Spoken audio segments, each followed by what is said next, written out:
Então, manter as pessoas sob ameaça do escárnio é uma maneira de controlá-las. Eu provei que eu sei como funciona a sociedade brasileira e qual é o botão que você tem que apertar para desencadear certos efeitos. Todo mundo comendo todo mundo e aparece então uma geração de filhos de ninguém. Hoje eu queria fazer essa aula em torno de um artigo que eu escrevi para o Diário do Comércio, que não foi publicado ainda, mas acho que vocês devem conhecê-lo desde já. Neste artigo eu parti, vamos dizer, da ideia marxista da descrição da sociedade pelo sistema das classes e da divisão das classes segundo a propriedade ou não dos meios de produção. E partindo dessa ideia, vamos ver como podemos analisar o atual status da sociedade brasileira. Também tomei como pressuposto a ideia marxista de que a ideologia traduz os interesses de classe. Então, partindo dessa ideia, se as coisas fossem exatamente assim, como ficaria a descrição da sociedade brasileira? Então, nós temos que pegar os vários discursos que aparecem na mídia, no meio universitário e até em livros, e ver o que eles estão defendendo, que classe eles estão defendendo, tá certo? E que interesses de classe estariam aí subentendidos. Partindo desse pressuposto, a coisa fica mais ou menos assim.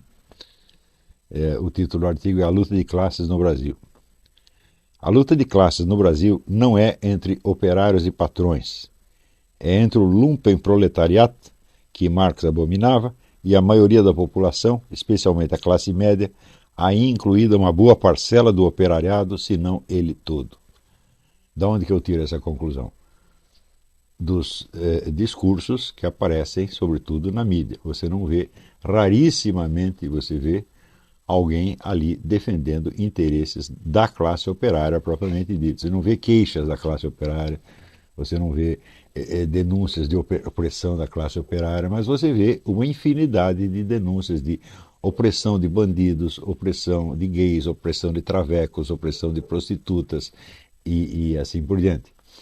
Então, quer dizer, a classe em nome da qual se fala maciçamente no Brasil é aquilo que Marx chamava o lumpenproletariado. Lumpen quer dizer farrapos, quer dizer o proletariado em farrapos. É isso. E é constituído, vamos dizer, de pessoas subempregadas, de prostitutas, de pequenos delinquentes e toda essa escória que Marx evidentemente não podia incluir no proletariado. Ele, quando fala proletariado, ele está querendo dizer os operários das fábricas. E por toda a análise dele, são os operários das fábricas os agentes essenciais da Revolução e do advento do socialismo. Porque, em primeiro lugar, o proletariado é o que tem o domínio efetivo dos meios de produção. Quer dizer, a burguesia tem o domínio legal e administrativo, mas quem tem as máquinas na mão é o proletariado. Então, de certo modo, o proletariado já está no poder e só falta ele tomar consciência da sua situação e exigir, então, a transformação política e jurídica correspondente ao real estado de coisas, que é já o governo do proletariado, né? Ele acredita que quem tem o domínio dos meios de produção tem, por isso, o poder sobre toda a sociedade. A coisa não é bem assim, mas nós podemos usar isso como vamos dizer, um pressuposto só para fins de análise.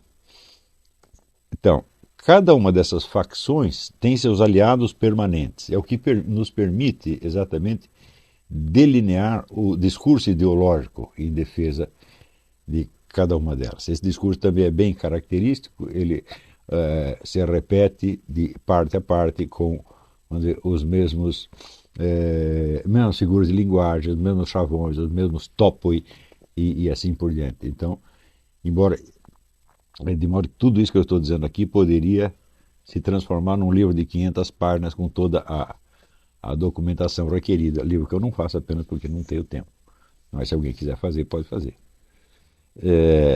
Tem os seus aliados permanentes. A primeira tem, acima de tudo, o governo e os partidos de esquerda que o dominam. Então, se você vê no parlamento, né, o caudal permanente de defesa, né, dos pequenos delinquentes, dos travestis, das prostitutas, etc., a promoção dessa gente, né, é uma das constantes mais características dos discursos parlamentares.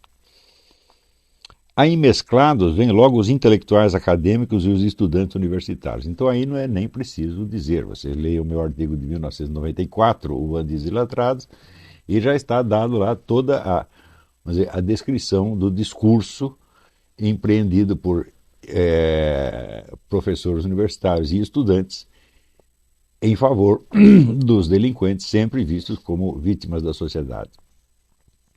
É curioso que você raramente verá aí algum discurso em favor do operariado, dos interesses do operariado. Simplesmente não tem. Então, esse pessoal, o marxismo dele já não é o marxismo originário, é um marxismo já bem transformado. Na verdade, é o marxismo do Herbert Marcuse. Herbert Marcuse dizia que o proletariado já estava corrompido pelas benesses recebidas do capitalismo, então agora a classe revolucionária é constituída do lumpenproletariado, mais intelectuais e mais estudantes, sobretudo universitários. É curioso que ele via os estudantes universitários num paralelo com o lumpenproletariado como excluídos do sistema, quando na verdade os estudantes são eminentemente os protegidos do sistema, são pessoas que são subsidiadas ou por suas famílias ou pelo próprio Estado, tá certo? Para desfrutar de uma série de benefícios. Então é muito difícil compreender a ideia da massa estudantil como massa excluída, a não ser em razão de um fator subjetivo. Ela pode sentir-se excluída, mas objetivamente e por um critério econômico não corresponde a isso de jeito nenhum. Só por esta passagem de Marx a Marcuse você vê quanto o marxismo pode se transformar. Ele tem essa teoria que tem a propriedade de dizer o contrário do que dizia e continuar atendendo pelo mesmo nome. Tá certo? Então, quando se fala marxismo, nunca pode imaginar que o marxismo é uma doutrina. Não, o marxismo é uma tradição de discussões que se processam dentro do ambiente da intelectualidade revolucionária e que não tem nenhum modo de ser reduzido, vamos dizer, a uma unidade doutrinal, a uma espécie de vulgata marxista. Existia uma vulgata marxista na União Soviética durante algum tempo, mas ao mesmo tempo existia todo o fenômeno do marxismo ocidental, que divergia disso completamente e propunha coisas completamente antagônicas ao que estava falando na Rússia. E tudo isso é marxismo. Se vocês lerem o livro do Kolakowski, Correntes Principais do Marxismo, do qual existia uma edição brasileira, mas parece que está impossível de obtê-la. Então, pega no original em inglês, Main Currents of Marxism. Eu acho o livro principal que se escreveu sobre isso. E você vai ver ali a imensa variedade de correntes que tem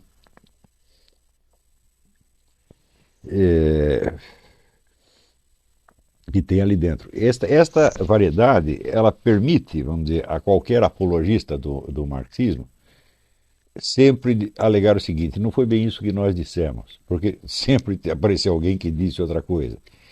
Então, isso é que eu já expliquei muitos anos atrás. O marxismo não é uma doutrina, o marxismo não é uma ideologia, o marxismo é uma cultura inteira. Isso aí precisa entender,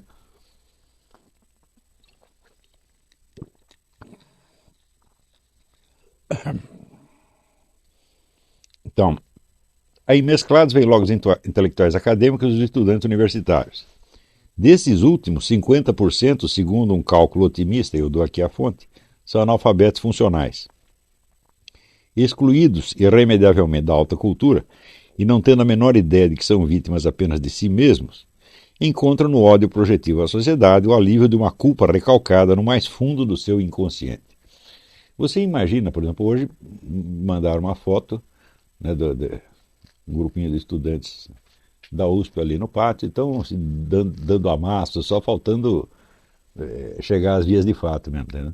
Então, eles são subsidiados para isso. Isso aí é o povo trabalhador que está pagando imposto para esses caras desfrutarem de tudo isso aí. Então, evidentemente, são uma classe privilegiada. Essa classe privilegiada não se sente responsável por absolutamente nada e se sente investida em todos os direitos.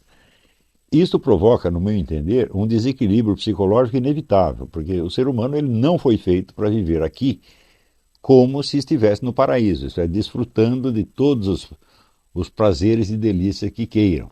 Então, existe um limite para a nossa capacidade de desfrutar de prazeres sem nos sentir culpados por isso, independentemente da educação que recebemos. Você verá em qualquer sociedade do mundo, existe um limite aos direitos e existe uma série de obrigações. Se o sujeito é isento das obrigações e entregue à fruição de prazeres, tá certo? E se fica ainda revoltado quando lhe falta um pouco do prazer que ele queria, então isto evidentemente já causa internamente uma reação, um desequilíbrio, um sentimento de culpa não reconhecida, é culpa recalcada, como chamava Freud, tá certo? Então, essa culpa recalcada evidentemente explode em reações de ódio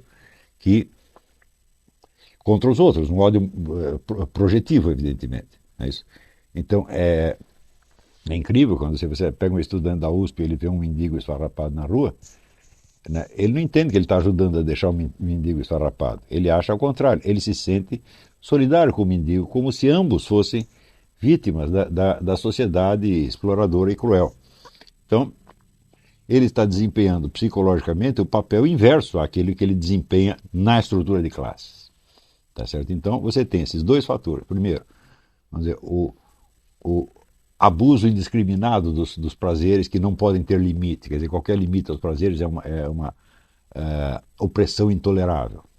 E, em segundo lugar, vamos dizer, a alienação em relação à própria condição de classe. São indivíduos que não sabem a que classe social pertencem. Tá certo? Não entendem que pertencem a uma minoria altamente privilegiada. Tá certo? Veja, nos anos 60, 70, os estudantes ainda entendiam isso, né?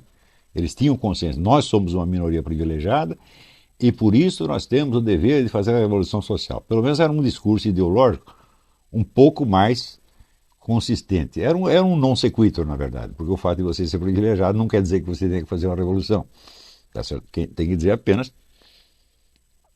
que você tem que exercer os deveres em nome dos quais lhe foram concedidos esses privilégios. Mas eles tiraram a conclusão de que tinham que fazer a revolução, isso parecia ser o dever deles, mas pelo menos da sua condição de classe eles estavam conscientes. Hoje em dia não tem mais. Você não aparece um discurso estudantil dizendo nós somos uma classe privilegiada e nós temos um dever para com o restante da nação. Isso acabou. Isso era a UNE dos anos 70, 60 e 70. Então, esse duplo desequilíbrio, né? Esse duplo abuso, por assim dizer, a exigência de prazeres prazeres gratuitos, que deveriam ser fornecidos pelo governo, e a ausência de qualquer consciência de classe, isso aí provoca um desequilíbrio profundo que se expressa, vamos dizer, que se manifesta através de uma culpa não conscientizada e crescente, cada vez mais culpado, e evidentemente isso acaba se manifestando como explosões de revolta contra tudo o que existe, contra a sociedade, contra as leis, contra algo que eles chamam de burguesia e assim por diante. Né? Sentem por isso uma afinidade instintiva com os bandidos, drogados, narcotraficantes, prostitutas, prostitutos e outros marginais. Quer dizer que eles se sentem mais próximos dessas pessoas, porque a sua conduta, sobretudo sexual, se parece até certo ponto com a deles, com a diferença de que todos estes foram jogados nessa conduta por uma necessidade econômica premente, e eles não. Quer dizer, eles estão sendo subsidiados para isso, né? Então, subsidiados pelo Estado. Mas eles sentem que há uma afinidade, quer dizer, a necessidade urgente da autovitimização é um mecanismo de alívio de culpa, evidentemente. E, para se auto-vitimizar, eles têm, vamos dizer, que criar esta afinidade artificial com alguns que são vítimas mesmo. Né? A terceira faixa de aliados do Lumpen são as ONGs, as fundações bilionárias e os organismos internacionais, que não cessam de nos impor leis e regulamentos que praticamente inviabilizam a ação da polícia e desarmam a população, a qual assim não tem meios nem de defender-se, nem de ser defendida. Então você vê que todos esses regulamentos ditos de direitos humanos, eles vêm de fonte internacional. Ou seja, são decididos pela ONU e disseminados pelo mundo através de ONGs bilionárias, Fundação Ford, Fundação Rockefeller e assim por George Soros, etc, etc. Então essa é a terceira camada de aliados, não digo assim, estou usando a palavra aliados, mas é um pouco irônica. Não são propriamente aliados, são pessoas cujo discurso ideológico é feito em defesa do lumpenproletariado. Então, por exemplo, a pressão que existe para transformar a prostituição numa profissão regulamentada, né, todo o discurso gaysista, todo o discurso abortista, todo o discurso feminista, todo o discurso de direitos humanos dos bandidos, etc., tudo isso vem por onde fora e vem de fontes altamente poderosas e bilionárias, na verdade. Em seguida vem a grande mídia, que mesmo onde discorda do governo em algum ponto do seu específico interesse, por exemplo, o governo quer uma regulamentação maior da mídia, as empresas de mídia não querem, então você tem uma divergência específica, num ponto específico. Mesmo onde discorda do governo em algum ponto do seu específico interesse, não deixa de fazer eco passivo aos mesmos critérios de julgamento moral que orientam os governantes. Aplaudindo, por exemplo, a senadora Benedita da Silva, quando esta se debulha em lágrimas por um bandidinho estapeado amarrado a um poste e não diz uma palavra quanto à menina queimada viva no Maranhão, ou mais genericamente quanto aos 70 mil brasileiros assassinados por ano. Eu não vi essa mulher fazendo um discurso, eu não vi ela soltando uma lágrima por 70 mil vítimas, nem por aquela menina que foi queimada viva no Maranhão. Mas basta estapear, note bem. Se você reparar na foto do bandidinho amarrado, ele não tem um braço quebrado, não tem uma perna quebrada, não tem um dedo quebrado, não tem uma orelha arrancada, tá certo? Ele tem um nariz sangrando. Quer dizer, deram-lhe um soco, um ou vários, e o amarraram. Isto foi tudo. Quer dizer, a desproporção entre esses atos de violência é tamanha que você vê. Por que ela decidiu falar em nome do bandidinho? Por que é um bandidinho? Né? E isto o torna, dentro do imaginário de toda esta cambada que eu estou falando, quer dizer, uma criatura especial e digna de que a sociedade se mobilize em sua defesa. As outras vítimas não, as outras vítimas são a própria sociedade, ela que se dane. O alto clero católico, por meio da CNBB, comunga dos sentimentos da senadora Benedita. Não só o alto clero, mas o baixo clero também. Né? Vocês devem ter visto aquele monge abençoando o rolezinho e assim por diante. Por exemplo, só no caso do rolezinho, você vai ver mais discursos em favor do rolezinho do que em favor dos 70 mil assassinados, que raramente ou nunca são mencionados em qualquer discurso oficial. Você não vê no parlamento alguém reclamando contra isso. Né? Então, o que eles entendem, vamos dizer, como opressão do povo? A perseguição aos bandidinhos, a perseguição a prostitutas ou a travestis. É isso para eles, isso é para eles a imagem do povo. Ou seja, a imagem do povo que se transmite nos discursos ideológicos vigentes corresponde exatamente ao lumpenproletariado e praticamente a nada mais. Você poderia dizer que existe uma exceção, que até eu não mencionei aqui, que são os chamados trabalhadores rurais sem terra. Então, não se pode dizer que nominalmente um discurso em favor do sem terra seja um discurso em favor do lumpenproletariado. Porém,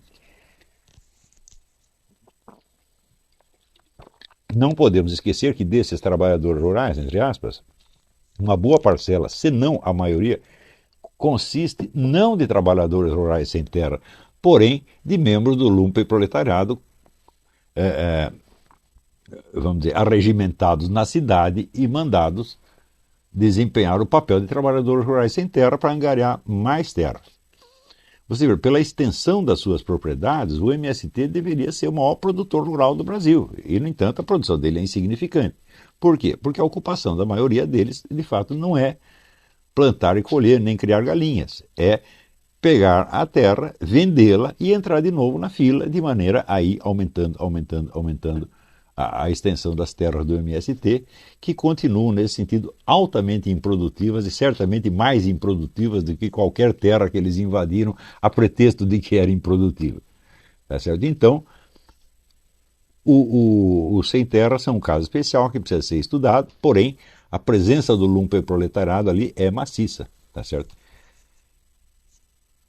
E, evidentemente, Os outros trabalhadores rurais, aqueles que têm uma terrinha, têm 2 galinhas e um cabrito, esses já começam a fazer parte, então, da burguesia. E quando as terras deles são invadidas, são tomadas para ser oferecidas a índios associados a grandes corporações multinacionais, são os pequenos plantadores, esses é que passam a ser, vamos dizer, a burguesia opressora, e toda esta máquina internacional que apoia o movimento indigenista, esse passa a ser o povo pobre e explorado. Então, evidentemente, aí você vê novamente a opção em favor do lumpenproletariado. Né? Claro, se você índio não faz parte do lumpenproletariado, é claro que faz. Tá certo? O índio é considerado um cidadão menor de idade, o índio não tem responsabilidade penal. Isto já o coloca imediatamente no lumpenproletariado. Tá certo? Então podemos acrescentar prostitutas, travecos, bandidinhos e índios. Isto é o lumpenproletariado nacional, e esta é a menina dos olhos de todo, vamos dizer, a nossa classe política, e da grande mídia, e dos intelectuais e estudantes. Vêm por fim os patrões, os capitalistas, os burgueses. Estes não costumam pronunciar-se de viva voz nestas questões, mas como aliados e colaboradores, ao menos passivos do governo, dão sustentação econômica e psicológica à política pró-lumpenproletariado. Você não vê nenhuma oposição ao governo no meio empresarial. A outra facção, o restante da população brasileira, e aí você tem classe média e alta, você tem a boa parte do operariado, todas as pessoas que trabalham, cumprem seus deveres, pagam seus impostos, etc, etc. Essa outra facção encontra apoio em mais ou menos uma dúzia de jornalistas, radialistas e blogueiros execrados pelo restante da sua categoria profissional, entre os quais eu mesmo, o Reinaldo Azevedo, a Raquel Scheherazade, o Felipe Moura Brasil, o Rodrigo Constantino, a Graça Salgueiro, e mais uma meia dúzia. Então, o discurso em favor desta população só aparece aqui. Por exemplo, a gente está todos nós aqui estamos realmente preocupados com os 70 mil homicídios por ano. Nós sabemos que a população brasileira vive aterrorizada, a pessoa tem medo de sair de casa, sobretudo à noite. Todo mundo está assim, quer dizer, a população inteira está desamparada. Por quê? O banditismo não escolhe vítima, ele pega quem estiver ao seu alcance. Não é isso? Não há um critério de classe para isso. Houve uma época, por exemplo, que ser sequestrado era um privilégio da alta burguesia. Depois começou o sequestro de classe média, agora o sequestro de qualquer um. Não é isso? Então, você só encontra um discurso em favor dessa população nessas fontes que eu citei e em mais parte alguma. No Brasil, você reclamar dos 70 mil homicídios por ano virou extremismo de direita. Quer dizer, você não pode mencionar isso aí. Né? Tem também algum respaldo tímido nas polícias estaduais. Quer dizer, quando você vê os policiais se pronunciando, eles estão se pronunciando a favor da população que eles têm obrigação, mas não os meios de proteger.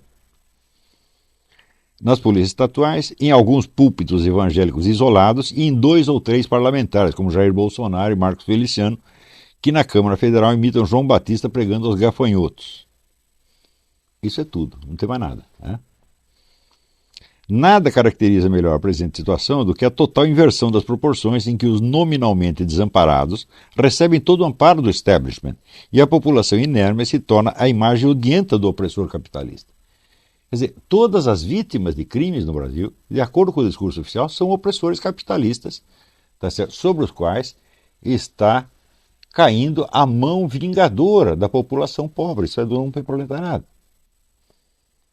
No caso do garoto amarrado ao poste, a reação indignada contra os populares que ousaram fazer justiça com as próprias mãos partiram especialmente de pessoas que 4 décadas atrás faziam exatamente isso. Mas ninguém no parlamento ou na mídia terá coragem de espremer a presidente Dilma na parede com a pergunta: quando você assaltava bancos, estava cometendo uma injustiça ou fazendo justiça com as próprias mãos? Então, por outro lado, esse argumento de que o banditismo é causado pela pobreza, pela opressão, e de que, portanto, ele é uma reação compreensível, se não justificável, dos oprimidos, isto é, do lumpenproletariado, esse discurso é constante em toda a esquerda brasileira há mais de 60 anos. Leiam lá os bandidos iletrados, eu mostro a você que isso começou já nos anos 40. Tá certo? Toda a produção juvenil produção literária juvenil do Jorge Amado é isto. Se você lê Capitão da... Quem que é Capitães da Areia? É a defesa dos delinquentinhos. Tá certo? Quer dizer, eles ali são mostrados como se representassem, no fundo, o melhor e a parte mais saudável da sociedade. Isso já nos anos 40, gente. Né? Quer dizer, não é brincadeira, essa é uma tradição já profundamente arraigada no imaginário nacional. Depois também, você veja, em 1994, a OAB, a Ordem dos Advogados do Brasil, e a ABI, a Associação Brasileira de Imprensa, que é uma associação de donos e da elite do jornalismo brasileiro, promoveram o lançamento do livro do chefe do PCC, William Lima da Silva, chamado O Professor. O livro era 1000 contra 1 ou 1 contra 1000, não lembro, em que ele fazia claramente a apologia do banditismo como sendo a força social mais saudável do Brasil. E anunciava que daqui a uns tempos vocês vão ver milhões e milhões de garotos fumando baseado com a metralhadora na mão e matando as polícias. Olha que coisa maravilhosa. Então, aqui eles estavam abertamente participando, sendo cúmplices de uma apologia do crime. E eu escrevi isto na época. Escrevi no Jornal do Brasil. Alguém reclamou? Alguém me processou? Claro que não, porque a coisa, eu alegaria a exceção da verdade, provaria que eles estavam fazendo exatamente isso. Então, isso quer dizer que explicar e justificar o crime em razão de causas sociais é um hábito permanente de toda a esquerda nacional, que é eminentemente advogada do lumpenproletariado. No entender do nosso governo, só quem tem o direito e até o dever de fazer justiça com as próprias mãos, quando acha que a justiça falha, são os criminosos em geral e os terroristas de esquerda, como José Genuíno e a própria Dilma. Porque qual é a alegação, qual é a justificativa do terrorismo no Brasil e das guerrilhas? É que a ordem jurídica tinha caído. Você não tinha mais ordem jurídica, então agora nós temos que fazer justiça com as próprias mãos. Só que até que ponto a ordem jurídica havia caído?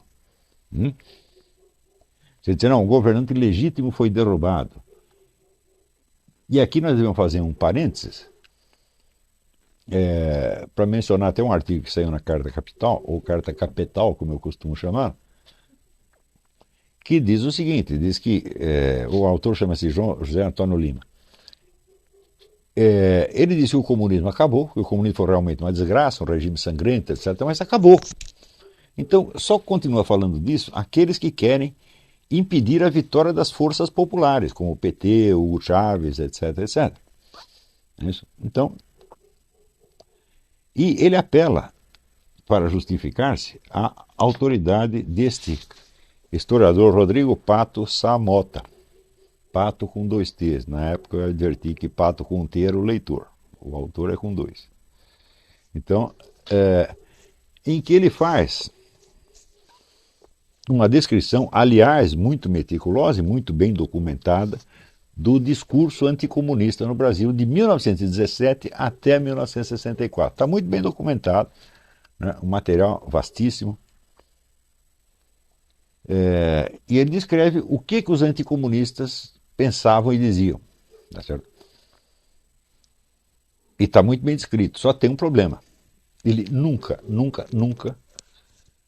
confere o discurso anticomunista com a realidade do comunismo. Então, por exemplo, ele diz, você vê, do discurso anticomunista fazia parte o negócio de dizer que os comunistas perseguiam a religião, que eles fechavam templos, que eles faziam isso, mas... E ele não diz, em nenhum momento ele se pergunta se essa descrição correspondia à realidade ou não. Ou seja, se o discurso anticomunista era apenas propaganda baseada num temor imaginário ou se tinha algo a ver com a verdade. Tá certo? Quando vamos conferir, nós ficamos sabendo, por documentos oficiais da União Soviética, que só de 1917, quando houve a Revolução Russa, até 1939, o número de templos ortodoxos que havia na União Soviética baixou de 50 mil para 500. Não vamos mencionar os padres que foram assassinados, nada disso. Só pelo número de templos você vê, então, que esse discurso anticomunista estava dizendo exatamente o que estava acontecendo. Ora, se o sujeito pega um discurso, o discurso se constitui, né, como todo mundo sabe, de 3 elementos. Tem o signo, significados e tem o referente, que é o elemento do mundo externo a qual o discurso está se referindo. Você tira o referente, sobra só signo e significado, quer dizer, o que eles estão dizendo e quais palavras estão usando. Tá certo? Então é evidente que o discurso descrito assim começa a boiar no ar como se fosse um puro produto de imaginação. Então este é um truque que é muito usado quando você quer esvaziar um discurso, né? Eles dizem, por exemplo, o Olavo de Carvalho diz que os bilionários financiam a esquerda. Dito assim, parece que o Olavo de Carvalho está inventando. Agora, eles estão financiando mesmo ou não? Você coloca isso entre parênteses e fica só o signo e o significado, o referente foi embora. Então, o discurso se torna automaticamente uma peça de imaginação, somente, né? Então, isso aí já virou, esse tipo de procedimento já virou padrão em tudo que esse pessoal escreve. Ou seja, jamais conferir com a realidade, jamais conferir com os fatos. Tá certo? Falar do discurso em si. É isso. E a metodologia desse seu pato é apenas essa, no livro inteiro. E esse José Antônio Lima, ele usa a autoridade desse pretenso historiador para justificar a seguinte ideia: não só hoje não existe perigo comunista algum, como em 1964 também não havia. Quer dizer, os caras exageraram. Não é isso? Ele diz, muito bem, é até possível que os comunistas não tivessem força suficiente em 1964 para dar um golpe e tomar o poder, se bem que eles diziam que tinham. O simples fato deles dizer que tem já é suficiente para tomar uma medida contra eles. Né? Os planos de tomada do poder e de criação de uma força armada comunista eram óbvios. Por exemplo, o Leonel Brizola, com aquele negócio do Grupo dos 11, ele chegou a arrebanhar 53 mil pessoas na época. Claro que ele não tinha armas para dar para 53 mil, mas ele estava dando. Então, o simples empreendimento, ainda que fosse fraco, ele já era uma ameaça. Em segundo lugar, não precisava existir nada disso. Para você derrubar o governo na época, bastava um único fato. O fato de que Cuba estava montando guerrilhas no Brasil desde 1962 e o presidente João Goulart, quando foi informado disso, em vez de tomar medidas, mandar investigar e punir essa intervenção estrangeira armada no território nacional, ele escondeu as provas e entregou para o Fidel Castro. É claro que isso é um ato de alta traição, e só isto, sem mais nada. Vamos supor que não houvesse movimento comunista nenhum. Isso tornava não apenas justificável, como obrigatório derrubar o presidente. Só que tem um detalhe. O que ele fez foi inconstitucional. Você vê, a Constituição brasileira, na época, não previa o crime de alta traição, e até hoje não prevê. Então, que meios constitucionais você tinha para derrubar o presidente? Nenhum. Ele pode dizer, não há crime de alta traição. Então, houve uma alta traição, objetivamente, mas ela não está consignada nas leis. Então, legalmente, você não pode me derrubar. Que alternativa sobrou? Derrubar no MUC. Tá certo? Então, só por isso você vê que a intervenção foi justificada. É claro que justificar a intervenção é uma coisa, justificar o regime que depois os caras criaram é outra completamente diferente. Né? E todo mundo sabe não, deveria saber que depois de 6 meses de governo Castelo Branco houve um outro golpe, um golpe dentro do golpe. E aí que o negócio virou uma ditadura mesmo. Tá certo? Então, justificar a derrubada de João Goulart é uma coisa e justificar o regime que se seguiu é outra completamente diferente. Mas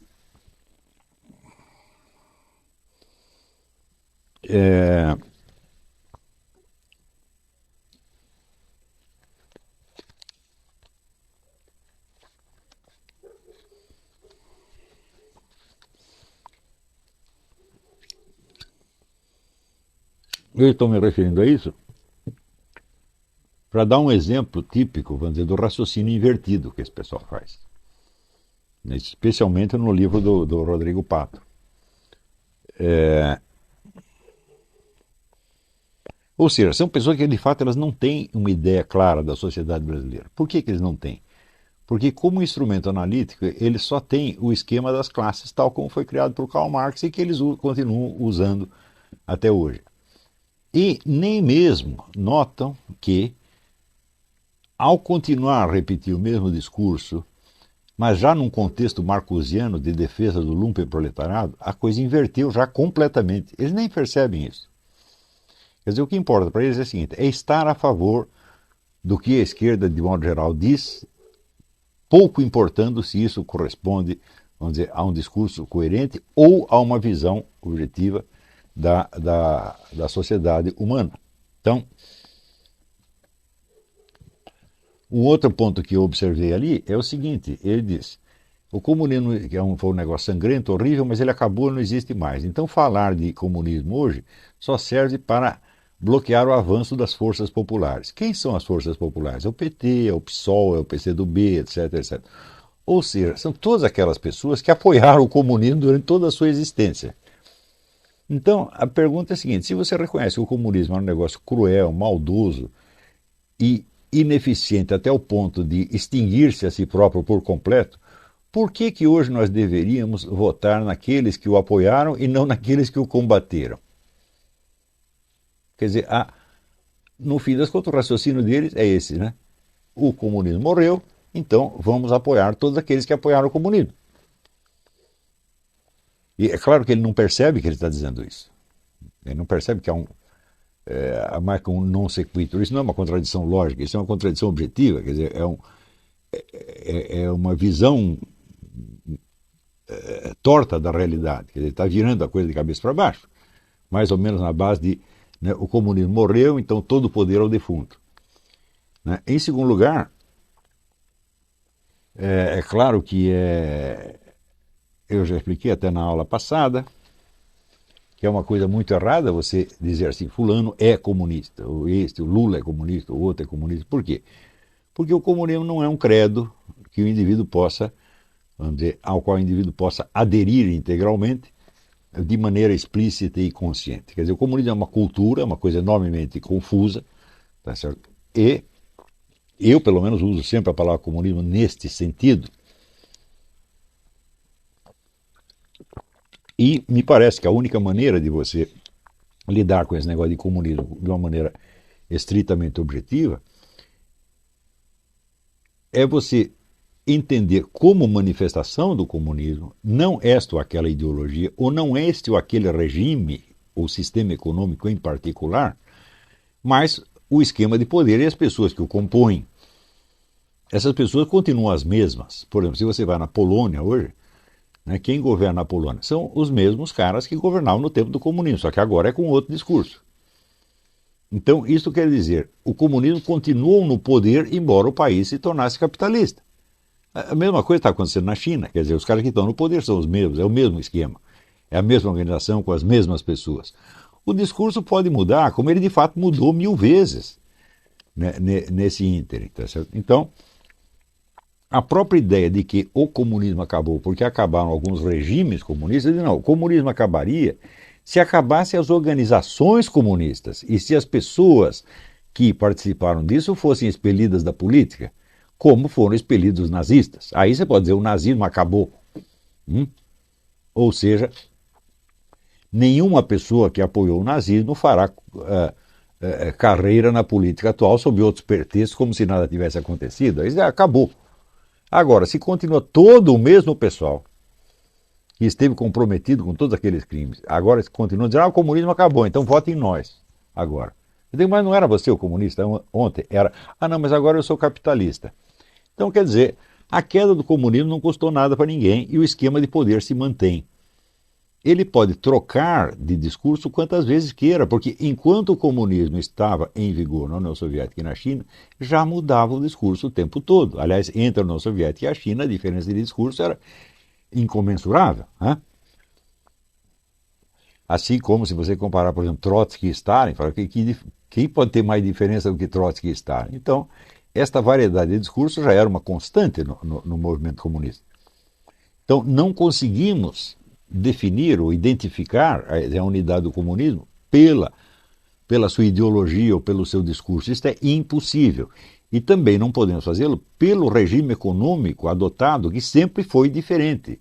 Tá certo? Você vê, dentro da própria União Soviética, você teve pelo menos 3 etapas muito diferentes na organização econômica. Primeiro você teve a NEP, a nova economia política do Lenin, que era uma política capitalista. Depois você teve a estatização total. E depois você teve, vamos dizer, o aporte formidável do capital estrangeiro, uma abertura para o capital estrangeiro, já no tempo de Stalin. E no fim você teve um regime híbrido, onde hoje se sabe que pelo menos 50% da economia soviética era constituída de empreendimentos capitalistas que oficialmente não existiam, mas que eram o que realmente sustentava a economia. Então, você diz, o regime comunista acabou. Não, o regime comunista, ele é o nome de várias coisas diferentes, tá certo? E mais ainda, existe um outro aspecto, que é o seguinte: a economia comunista, ela é impossível em si mesma, ela é autocontraditória, ela nunca será realizada.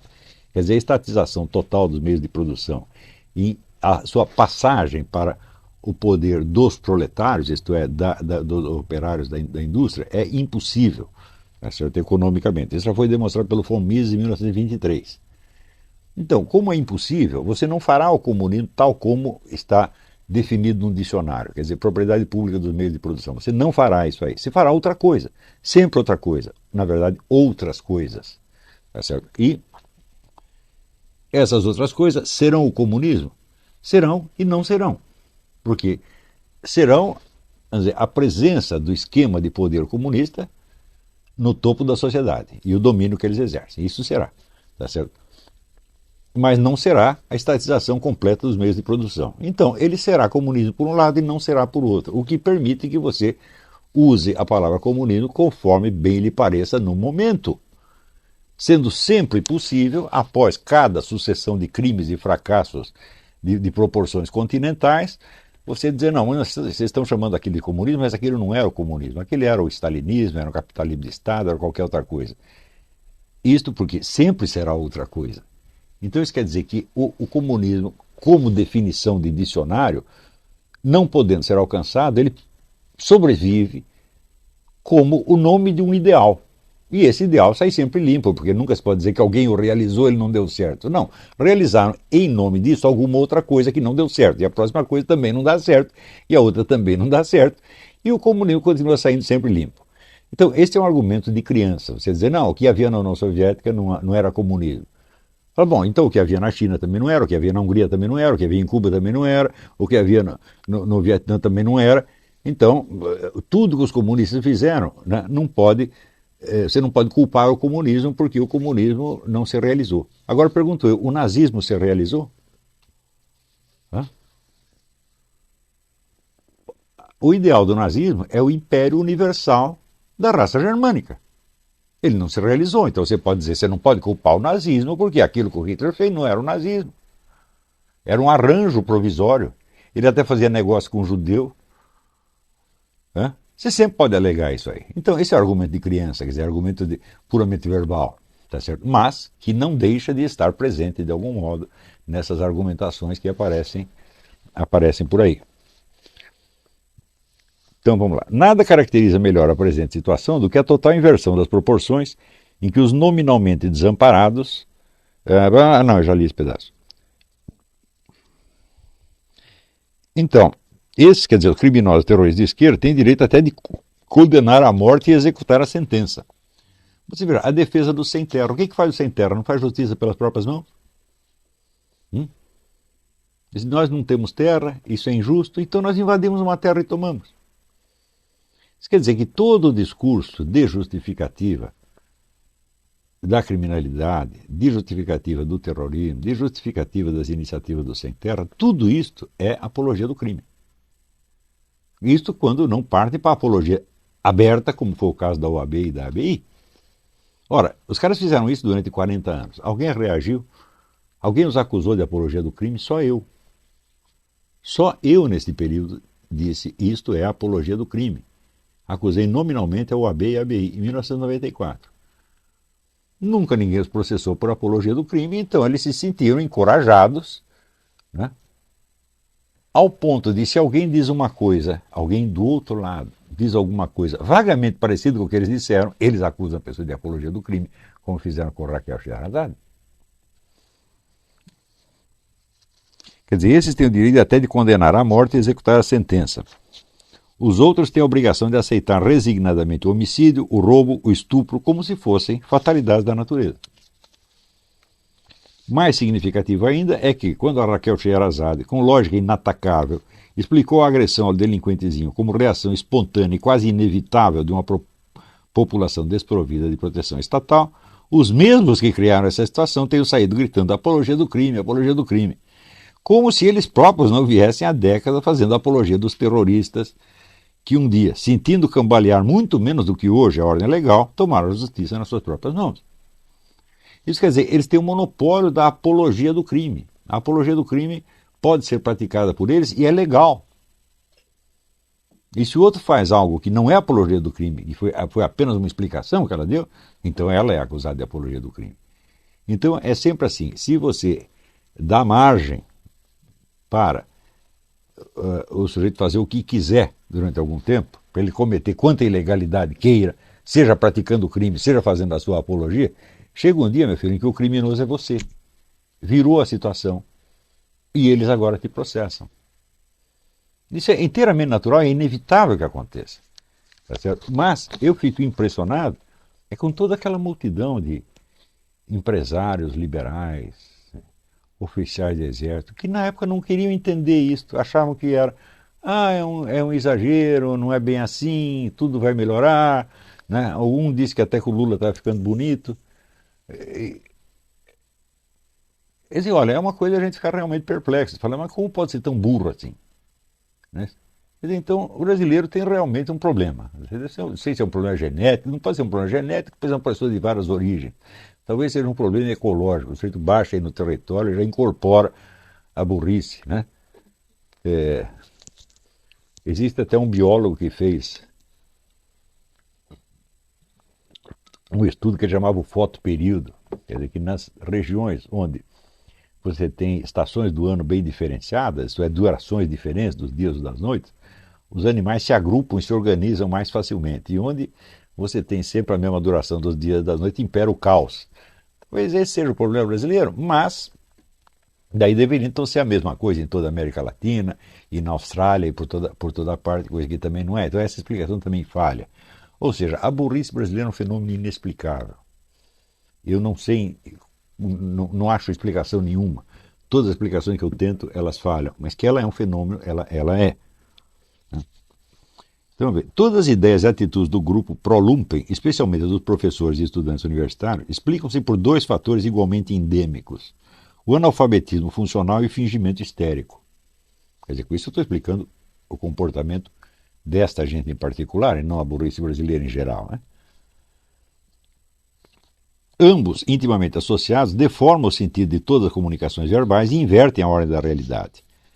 A aliança de marginais, governo, ONGs, capitalistas, igreja, mídia e intelectuais chamam povo oprimido, ao restante, minoria privilegiada. De todas as classes que compõem a sociedade brasileira, só uma ainda não tomou partido nessa guerra, as Forças Armadas. Seu silêncio tanto pode refletir uma indecisão perplexa quanto um ódio contido. Na primeira hipótese, quando acabará a indecisão? Na segunda, ódio a quem? As Forças Armadas são o fiel da balança, o futuro depende inteiramente delas. Então, é impossível saber o que essa milicada está pensando hoje. Tá certo? Uns dizem que é uma coisa, outros dizem que é outra, mas eu acho que os poucos pronunciamentos que nós vemos, eles são vagos o suficiente para que a pergunta continue no ar. Então, vocês viram que até hoje você não tem uma descrição correta das classes sociais no Brasil e dos respectivos discursos ideológicos. Quando se faz uma coisa, quando se faz um estudo sociológico sobre as classes sociais, não se menciona o negócio da ideologia. E, quando você compara as ideologias, você vê que realmente só existem essas duas. Existe a defesa do lumpenproletariado, né? E a defesa do restante da população. Isto é só o que existe em matéria de discurso ideológico. E isto não corresponde, vamos dizer, à estruturação objetiva das classes sociais.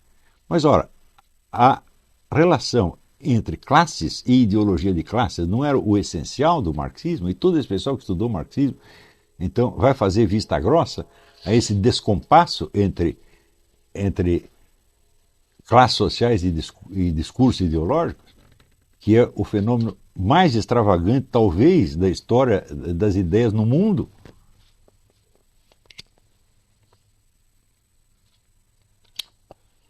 Então, isso é para dar uma ideia para vocês, vamos dizer, do estado de alienação a que chegou a coisa. E de como nós devemos fazer para nós não nos perdermos nesta confusão. Né? E, para você não se perder, é simples, é só você ver, distinguir as duas coisas, o que são as classes sociais objetivamente e o que são os discursos ideológicos proferidos. Isso quer dizer que quando pessoas que se dizem conservadoras ou liberais, etc., entram nessa discussão, elas cometem os mesmos erros. Quer dizer, elas continuam raciocinando como se a discussão ideológica pública correspondesse em algo, vamos dizer, às classes sociais. Tá certo? Então,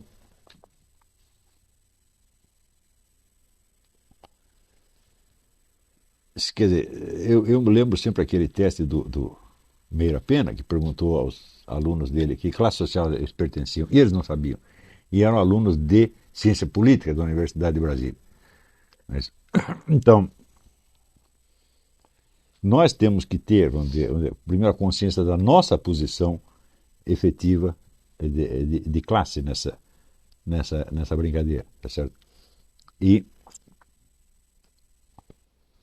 só quando você tem, isso é muito importante, quando você tem uma noção clara da sua posição no esquema das classes, aí você consegue enxergar onde estão as outras pessoas. Senão, não. Afinal de contas, quando o fotógrafo ajusta o foco da fotografia com relação à pessoa, o objeto que ele vai fotografar, tá certo? Ele ajusta em relação à posição que ele mesmo está.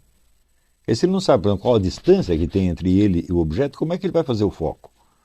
Então, isso quer dizer que a consciência de si, e portanto a consciência da sua posição na sociedade, é o único instrumento analítico que nós temos para poder saber onde estão as outras pessoas. E isto, vamos dizer, da onde vem a raiz da confusão? Bom, essa confusão chegou a um paroxismo no Brasil, mas a raiz dela está nas próprias obras de Karl Marx. Porque Karl Marx nunca analisa a sua própria posição de classe. Quando ele diz que somente os proletários podem ter consciência do processo histórico, porque eles são a última classe explorada e eles, por sua vez, não exploram ninguém, ou seja, eles não têm interesse a esconder, então, qual a probabilidade de que o primeiro a formular essa teoria tenha sido um não proletário? Seria, no mínimo, extravagância, ele teria a obrigação de explicar isso, dizer por que eu, Karl Marx, que sou filho de um juiz de direito, de um homem da alta burguesia, não só da alta burguesia, mas um homem do Estado, um homem que está no poder, como é que fui eu o primeiro a perceber? Porque ou a ideologia é ideologia de classe e traduz os interesses objetivos da classe, tá certo? Ou qualquer um pode aderir a qualquer ideologia, mesmo aquela que contraria os seus interesses de classe. E neste caso, obviamente, não há ideologia de classe, há apenas uma atribuição externa de discurso.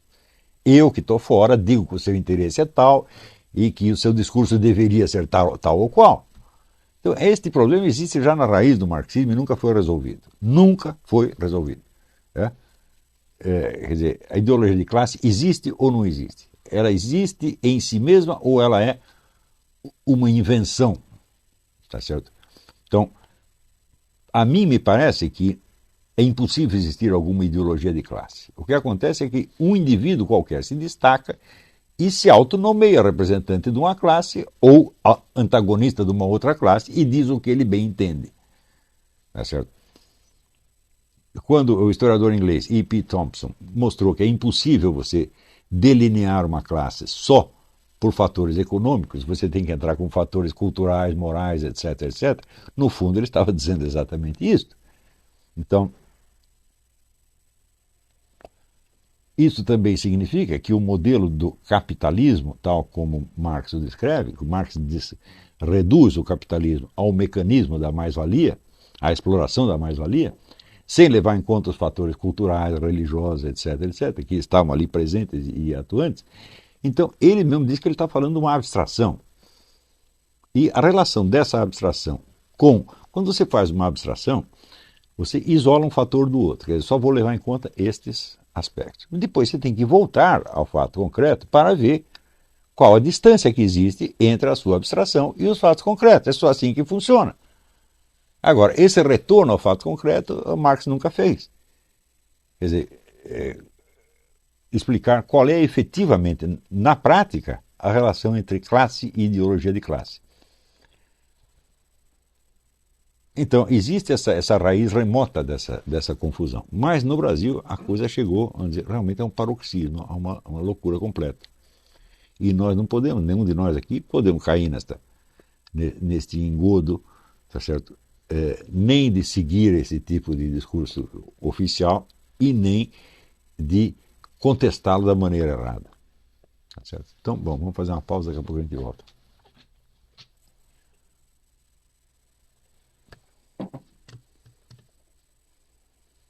Você ligou aí?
Então vamos lá, tem aqui várias perguntas.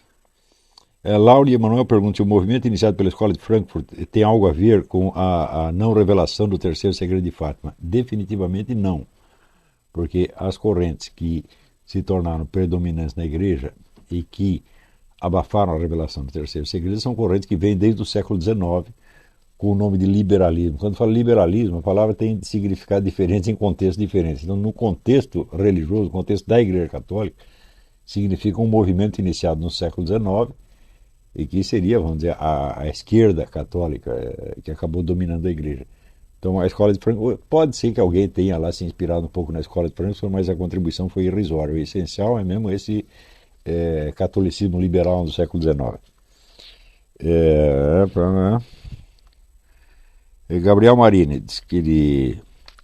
Na aula de teoria da cultura, um professor abertamente marxiano fez algumas exposições sobre o núcleo da teoria da escola de Frankfurt. Ele então ressaltava a escola pelo viés que o senhor trouxe aqui, o lado crítico da escola. Dizia o professor que a escola queria quebrar padrões. Ainda sob o ponto de vista da denominação marxismo cultural, aprendida, diga-se passagem, nos seus artigos, se lembro bem, na nova Revolução Cultural, respondia que nesse ato de quebrar padrões, a escola seria ilógica, pois as iria em si por meio de um padrão. Exemplifiquei no dia mostrando como a quebra dos padrões culturais nos Estados Unidos agia em prol do regime soviético, sendo esse mesmo regime criticado, segundo a exposição do professor marxiano, pelos frankfurtianos. Atualmente, tentando rever essa minha colocação com base nas últimas aulas, vejo que a questão pode ir além.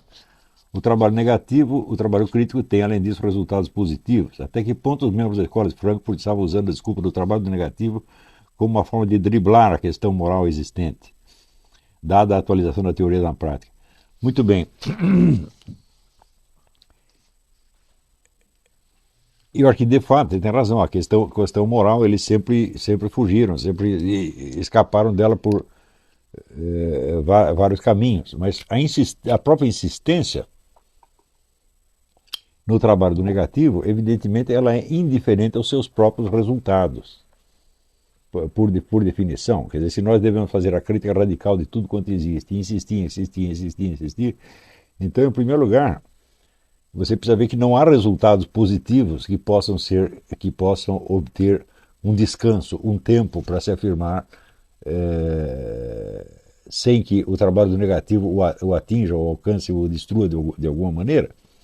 Então, o trabalho negativo, no meu entender, é uma espécie de pose, quer dizer, uma pose moral no qual o nego se enrijece para não ter que responder por nada mais. Eles dizem, não, nós não estamos pregando nada, nós não somos a favor de nada, nós não somos a favor do regime nenhum, nós estamos apenas aqui fazendo a crítica radical de tudo quanto existe. Ora, bom, é uma pose, mas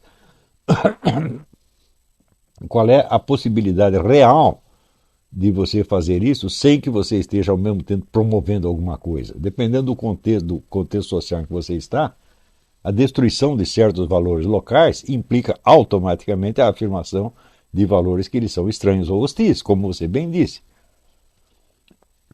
Ou seja, embora eles detestassem o regime soviético, eles foram muito úteis para a KGB o tempo todo.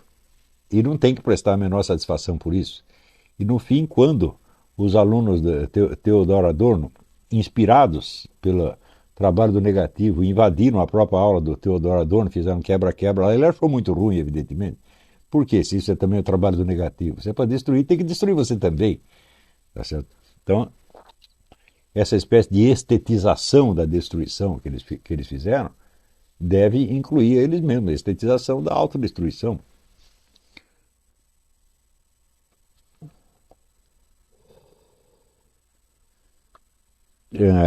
Gabriel Marini diz: o senhor diz que o Brasil precisa de escritores com uma certa veia cômica. Como sou jornalista por formação e me interessa pelo assunto, essa dúvida se aglutinou a outro sobre o exercício da cópia dos grandes escritores. Pessoalmente, como o senhor fazia? Copiava frases marcantes em um caderno? Não. Eu copiava textos e mais textos ou desde logo tentava escrever algo parecido com o que o autor escrevia? Sim, isso eu fazia.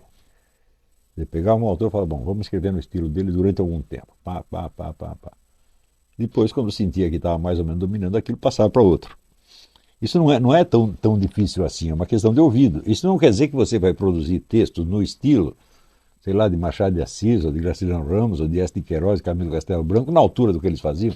Não é necessário você alcançar esses domínios. Isso é um treinamento e não a produção de uma obra. Mas é importante você fazer isso com muitos escritores, de modo que as suas inclinações e as suas necessidades expressivas acabem ficando claras para você. Por exemplo, uma coisa que eu fui notando ao longo não só desse exercício, mas de toda a minha carreira de jornalista e escritor, foi que a experiência comum das pessoas no meio urbano no Brasil não tem mais voz que a expresse. As pessoas não conseguem dizer mais. Porque a força dos estereótipos é muito grande. Então o pessoal repete.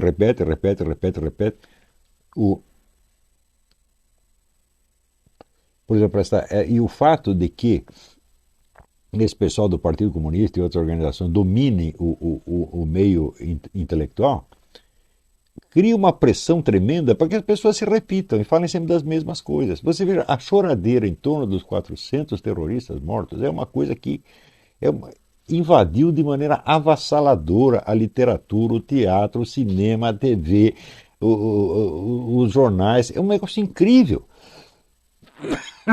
Dá a impressão que isso foi a pior coisa que aconteceu na história do Brasil. Quer dizer, num país que morre 70 mil pessoas assassinadas por ano, como é que você vai ficar eternamente chorando aqueles 400 que, por sua vez, mataram outros 200? É uma coisa desproporcional. Portanto, isso não é um sentimento espontâneo, uma experiência espontânea da vida, mas isso é impregnação de uma mentalidade grupal. E aí, meu filho, toda a naturalidade da escrita vai para o brejo. E se há uma coisa que aqui a literatura não sobrevive, é o desejo de você agradar determinado grupo. Essa impregnação grupal, ela bloqueia a expressão individual. Você não pode dizer o que você está vendo. Você tem que dizer somente aquilo que coincide com o sentimento do grupo.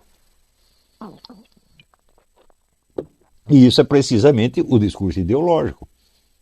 Então é um negócio do Saul Bellow, quer dizer, você tem que se apegar às impressões autênticas. Agora, só o esforço de você dizer para você mesmo o que você está vendo, esse é o principal problema. Mesmo que você não consiga expressá-lo literariamente, né, é importante que você veja, tente expressar a experiência direta que você tem. Agora, a experiência direta tem um problema, ela não vem com as palavras. A experiência é sempre individual e intransferível, tá certo? E as palavras, os recursos literários são sempre coletivos, não tem outro jeito. Então você sempre vai ter que adaptar, você vai ter que torcer a linguagem coletiva para forçá-la a dizer o que você quer. Isso aqui não é fácil. Então agora, você não tem outro meio de obter isso, de alcançar isso, se você não tem o próprio domínio da expressão coletiva, mas não de qualquer expressão coletiva. Por isso que eu digo, você tem que aprender com os melhores. Por quê? Porque todos eles estavam expressando impressões reais e não um discurso coletivo.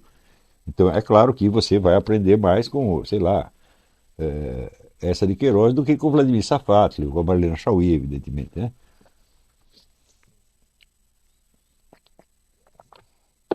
Então eu sei, vamos dizer, que por exemplo, esse exercício permanente de autopiedade em torno dos 400 terroristas mortos é uma coisa que deformou completamente o imaginário brasileiro. Quer dizer, nós estamos numa das nações mais violentas do mundo, a nação onde a vida humana não vale absolutamente nada, mas tem 400 pessoas que elas são especiais. São especiais por quê?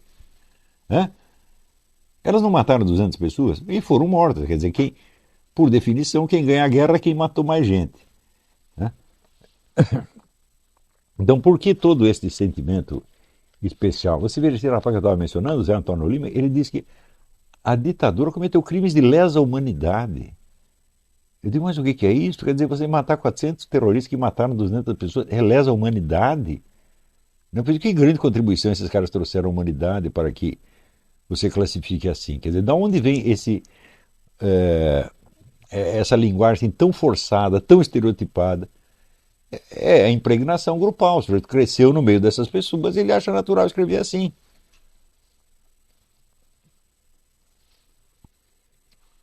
Você vê, os cacuetes de linguagem que caracterizam a nossa mídia e todas as discussões públicas, eles não têm absolutamente nada a ver com a realidade. Você vê aqui, por exemplo, o sujeito não gosta de uma coisa que eu escrevi, ou que Raquel Sherazade disse, tá? Ele disse, isso aí é extrema-direita. Eu disse, peraí, eu estudei extrema-direita, eu sei o que é. Isso não tem absolutamente nada a ver com extrema-direita, mas é um cacuete de linguagem que você usa para fins de xingamento. E no fim, de tanto você repetir, isso parece ter algo a ver com a realidade, para, vamos dizer, as pessoas que estão dentro desse grupo. O que eles querem dizer com extrema-direita? Quer dizer o seguinte, nós temos tremendo quer dizer que eles têm um tremendo medo disso aí. E se eles têm medo é porque nós devemos representar uma ameaça física para eles. Então é a expressão de uma alucinação, evidentemente, mas essa alucinação, na hora que se alastra por todo um grupo, para eles tem, vamos dizer, uma existência real. É disso que nós temos, é esse tipo de cacoete que nós temos que quebrar o tempo todo.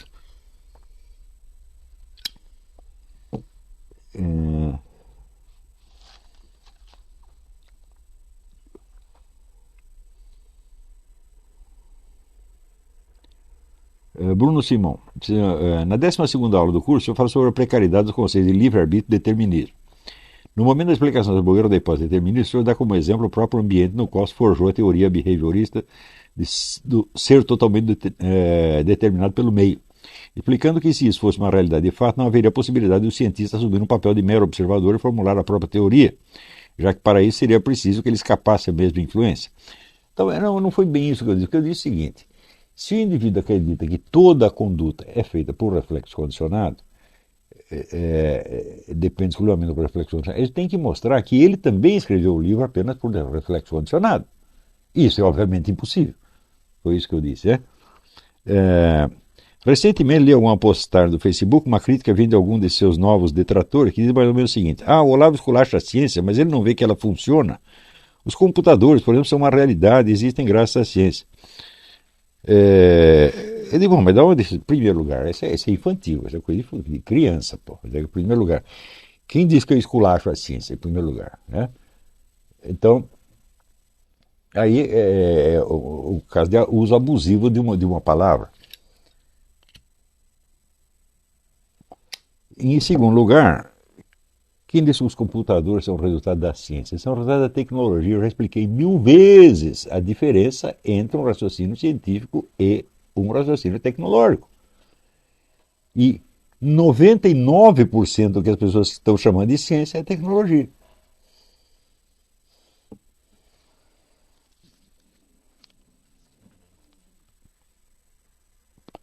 Então, em segundo lugar, essa coisa que o sujeito está alegando não tem nada, não é um argumento do mesmo tipo que eu usei contra o behaviorismo.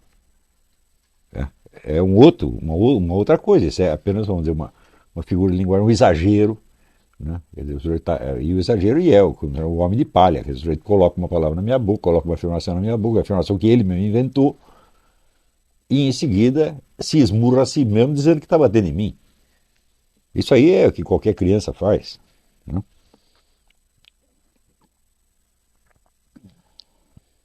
Refletindo sobre essas coisas, pensei se poderiam expandir a análise. Teoria behaviorista mostra-se útil e correta sob determinados aspectos e circunstâncias, mas não reflete necessariamente o que acontece no mundo real. Do mesmo modo, o método científico obtém resultados satisfatórios ao concentrar seus esforços em aspectos e elementos da natureza que são reais, mas que se comportam de determinada maneira, somente quando dispostos a condições predeterminadas. Então, você verá, conhecer o método científico e conhecer as suas limitações é praticamente a mesma coisa. Porque o método científico consiste de limitações. Quer dizer, você só pode observar certas coisas sob certas condições e as conclusões são válidas dentro desse âmbito predeterminado. Isto não é uma limitação do método científico, isso é o próprio método científico, que essa pessoa não sabe o que é. Quer dizer, se o indivíduo... não aparecem professores universitários dizendo que Newton tirou as noções de espaço absoluto e tempo absoluto por método científico?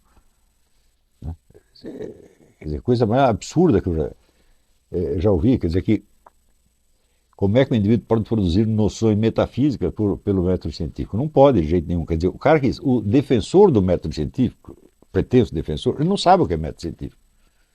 Né?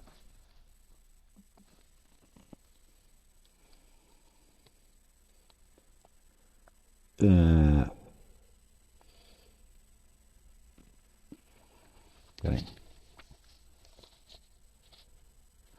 O Gabriel Marinho pergunta se ele diz: eu estou traduzindo um texto do William Hazlitt sobre o prazer de odiar com um exercício de inglês autoimposto. Isso não é só um exercício de inglês, isso é um exercício de português. Se você, por exemplo, você traduzir esses textos, sobretudo ensaísticos, de memórias, etc., para o português, e conseguir lhes dar no português uma expressividade igual ao que tinha no original, isso é um exercício maravilhoso. Você vê aqui, por que todos os grandes poetas são grandes tradutores de poesia? Porque eles estão aprendendo fazendo assim.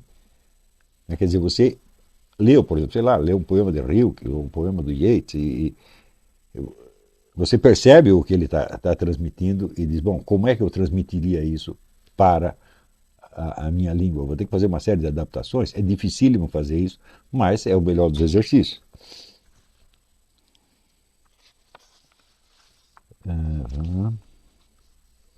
Quanto à sua reflexão, a reflexão do Bruno Simon sobre o método científico, é só você levar em conta isso aí. O método científico consiste de limitações. E se você as transgride, você está fora do método científico. Por exemplo, se você acha que o método científico pode produzir um computador, você não sabe o que é um computador nem o que é método científico.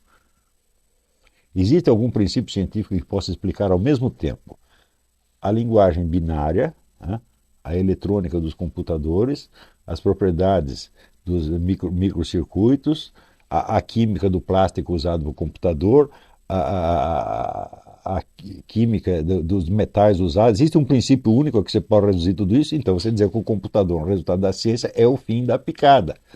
É o resultado de uma tecnologia que junta num objeto material elementos inconexos colhidos em várias ciências e na observação comum. Isso é tecnologia. A unidade de uma teoria científica é a unidade do seu poder explicativo sobre uma área ou campo de fenômenos. Né? A unidade da tecnologia está dada num objeto material ou num processo material que se constrói com elementos teoricamente inconexos e inconectáveis. Qualquer objeto, o mais simples, é assim. Você não pode construir um prego por método científico. Claro que você vai usar elementos científicos, mas você também usa elementos puramente empíricos, se for necessário. E quando você usa elementos de várias ciências, eles são teoricamente inconectáveis. Ou seja, não tem nada a ver uma coisa com a outra. Dito de outro modo, nenhum objeto tecnológico tem a estrutura lógica de uma teoria científica. Quantas vezes será preciso explicar isto?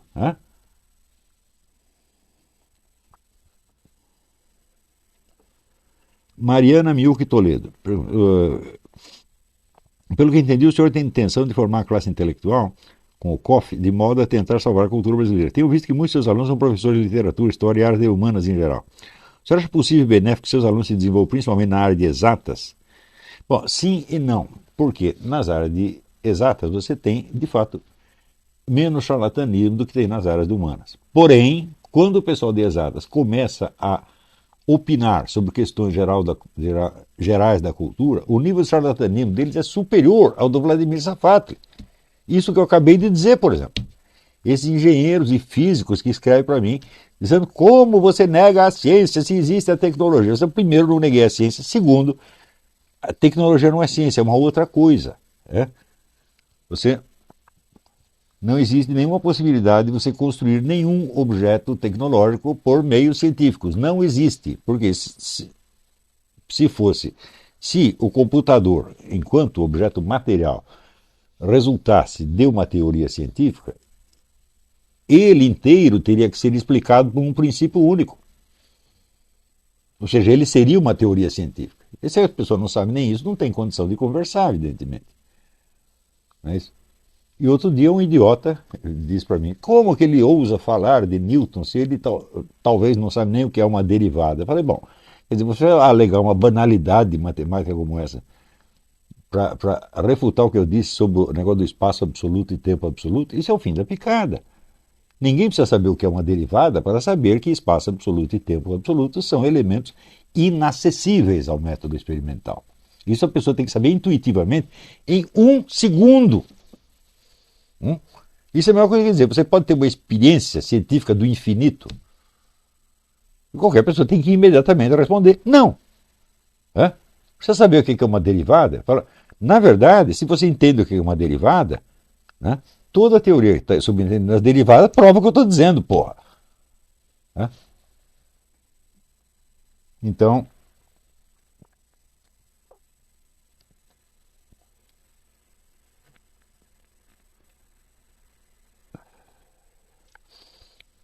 o problema é o seguinte, o problema com as exatas é o seguinte, uma pessoa muito burra e um retardado mental pode aprender muita matemática. Você pode ser até um gênio matemático sendo um retardado mental, como você pode ser um gênio do jogo de xadrez ou um gênio da música. Existe o caso da Anton Bruckner. Anton Bruckner é um gênio da música e era um retardado mental. Mas um retardado mental não pode escrever as peças de Shakespeare. Não pode escrever as obras de Goethe e não pode escrever os diálogos de Platão. Por quê? Porque estas coisas estão muito próximas da experiência da realidade. Então o sujeito tem que ser capaz de apreender, vamos dizer, um círculo de realidade muito grande, onde evidentemente não há exatidão alguma, mas que depende da experiência da vida e da capacidade de autoconsciência. Matemática requer autoconsciência? Nenhuma. Música também não requer autoconsciência. Então são habilidades fabulosas, maravilhosas, mas que não tem nada a ver com autoconsciência. E a grande literatura, a grande filosofia é eminentemente autoconsciência. Então, o sujeito que estuda matemática há muito tempo, adquire um domínio daquilo, ele acredita que ele tem um raciocínio lógico perfeito. Eu digo, sim, você tem um raciocínio lógico perfeito do ponto de vista de lógica formal, mas não de lógica material. Todo o seu estudo de matemática não responderá, nem mesmo à questão fundamental da filosofia matemática. Quer dizer, as quantidades são elementos reais ou são formas inventadas? Você não precisa saber isso para aprender matemática. Isso quer dizer que você pode aprender toda a matemática sem saber com o que você está lidando, meu Deus do céu. Então, neste sentido, as matemáticas viciam a pessoa e dão uma falsa segurança. E isso eu tenho visto em todo esse pessoal que quer responder para mim essas coisas, eles falham, porque não tem o treinamento filosófico. Não treinamento filosófico acadêmico, mas treinamento filosófico real, quer dizer, a técnica filosófica que eu já expliquei, com aqueles 7 itens. Aquela técnica filosófica, toda ela depende da autoconsciência, depende de uma capacidade de autoobservação e de assumir a responsabilidade por si mesmo, que requer uma maturidade intelectual formidável. Agora, por exemplo, não existem gênios matemáticos infantis? Existem. O meu filho Gugu, com 11 anos, ele estudava o livro de física do Sirr e Zemansky, que era o livro da universidade. Agora, ele tinha experiência da vida, ele tinha a autoconsciência de uma pessoa adulta capaz de assumir a responsabilidade pelo que faz? Não, não tinha, claro que não tinha. Então são habilidades, está entendendo? E todas as habilidades são muito respeitáveis em si mesmas, são muito úteis em si mesmas e admiráveis em si mesmas. Porém, elas não habilitam o indivíduo a opinar responsavelmente sobre assuntos da filosofia, da ciência política, etc, etc. E este desprezo que o pessoal das exatas tem pelas humanas é inteiramente justificado, porque o humano só tem charlatão, porém, ao mesmo tempo, reflete um complexo de inferioridade invertido. Quer dizer, o indivíduo sabe que ele só sabe lidar com aqueles elementos formais, tá certo? Que não precisam ser testados nem pela sua autoconsciência, nem pela experiência da realidade, mas que só pode ser testado quando é em condições pré-determinadas, condições laboratoriais pré-determinadas, que são inteiramente inventadas, é claro, e que só se conectam com a realidade em determinados pontos específicos. Qualquer teoria científica só bate com a realidade em determinados pontos científicos que já foram definidos de antemão. Existe uma teoria científica sobre o conjunto da realidade? Isso é impossível. Mesmo que os caras cheguem, vamos dizer, à famosa teoria geral. Todo mundo sabe, ou deveria saber, que a teoria da relatividade é incompatível com a mecânica quântica. O sujeito conseguir conciliar as duas, então ele obteve a teoria geral de tudo. Ele diz, mesmo que você consiga isto que não conseguiram até agora, tá certo? E que é um sonho, uma ilusão, esta teoria geral de tudo conseguiria, né, dar uma explicação de conjunto da história humana. Você pode inventar uma explicação, porque muitas já foram inventadas. Então a teoria geral de tudo seria apenas uma teoria de um pedacinho, como sempre acontece.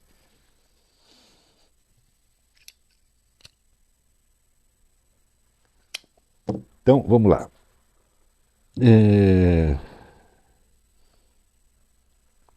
Douglas Pelagatti pergunta: eu estive lendo a obra Aristóteles para Todos, de Mortimer Adler, um excelente livro, mas na página 74, 75 ele afirma, aspas, mas a reflexão, a compreensão filosófica que amplia o alcance do nosso senso comum sobre o mundo físico em que vivemos, não nos qualifica nem nos capacita a produzir nada.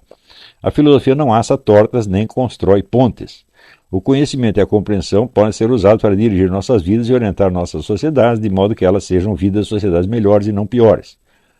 Em uso voltado para o agir e não para o fazer. Essa aí é a velha distinção aristotélica entre as ciências teoréticas, as ciências práticas e as ciências, que ele diz, poéticas ou criativas, como a tecnologia. A tecnologia é uma ciência criativa que se destina a fazer coisas, tá certo?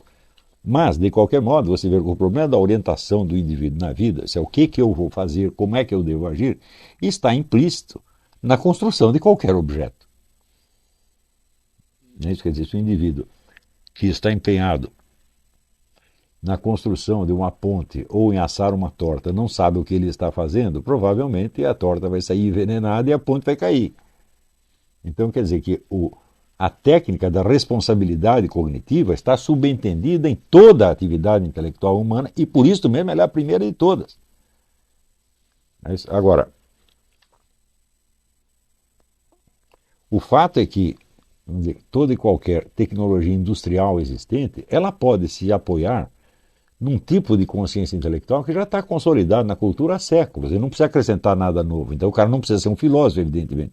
Por quê? Porque ele já está cheio de ideias filosóficas na cabeça que ele herdou da cultura e estas bastam para orientá-lo. Às vezes o cara não percebe que aquilo é filosofia. Né? Então, não perceber, por exemplo, o cara não perceber que a noção de espaço absoluto é uma noção filosófica e não científica, não perceber isso, diga, é imperdoável. Imperdoável. Porque não há nenhum meio experimental científico de você chegar à noção de espaço absoluto. Você vê,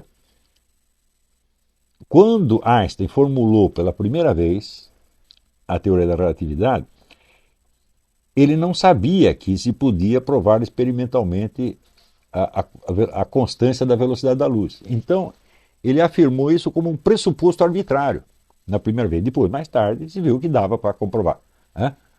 Mas ele não sabia que dava para comprovar. Então, o que ele fez? Ele pegou uma noção filosófica, ele disse isto.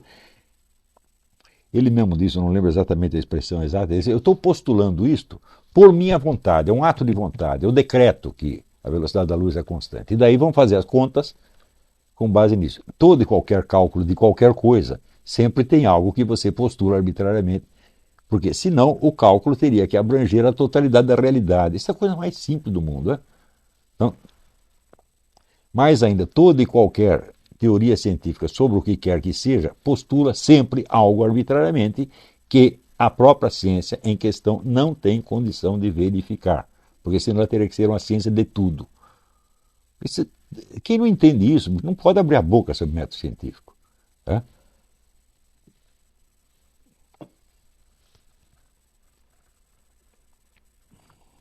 Então diz ele, pergunta o Douglas Pelagatti, isso não seria separar a filosofia da estrutura da realidade, que também engloba a produção dos bens materiais? Claro que é. Então isso foi o Adler, ele só estava reiterando a distinção aristotélica dos três tipos de ciência, a qual continua válida. Tá certo? Mas esses três tipos de ciências são exercidos na mesma realidade física e humana na qual todos nós vivemos. E dentro da qual uma orientação intelectual responsável só pode ser obtida por meios filosóficos. Não tem nenhuma ciência que vai te orientar nisso aí.